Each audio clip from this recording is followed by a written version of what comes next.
I recently shared a story from one of our Ballroom Dance Channel viewers where they were very frustrated that their pro was not allowing them to progress to the next level of syllabus, even though they're very accomplished.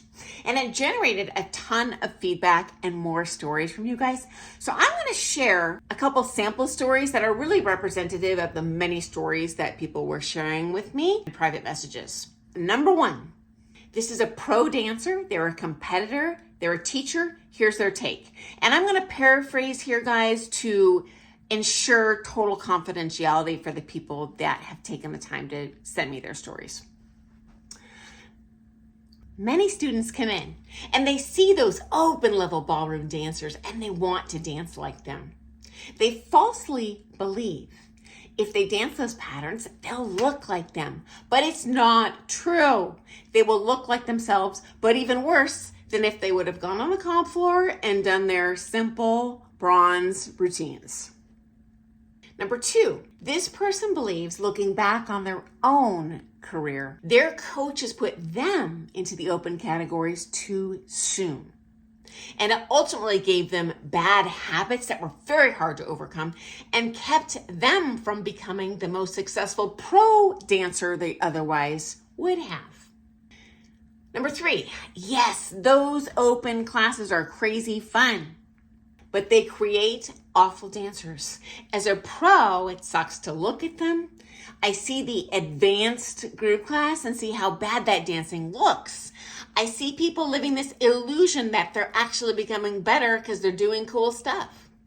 Number four, if you want to become a beautiful dancer and place higher in those comp levels, you have to rail that syllabus. And as a pro, I still rail that syllabus.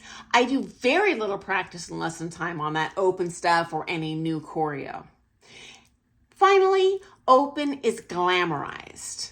Ladies especially need to realize that polishing fundamentals and principles looks so beautiful.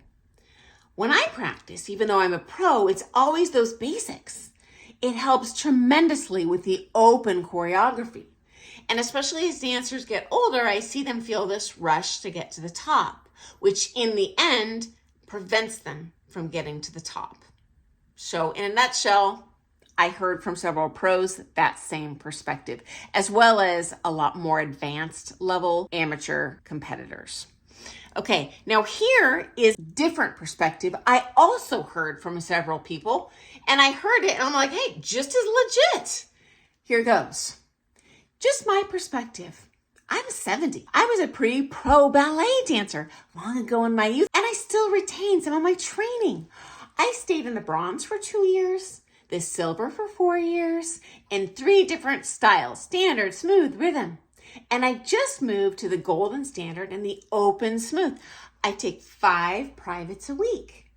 Since my goal is to progress as much as I can while I'm still physically able, I accept that my comp results in the open are going to be much lower in the high levels. But it's a trade-off I am willing to make.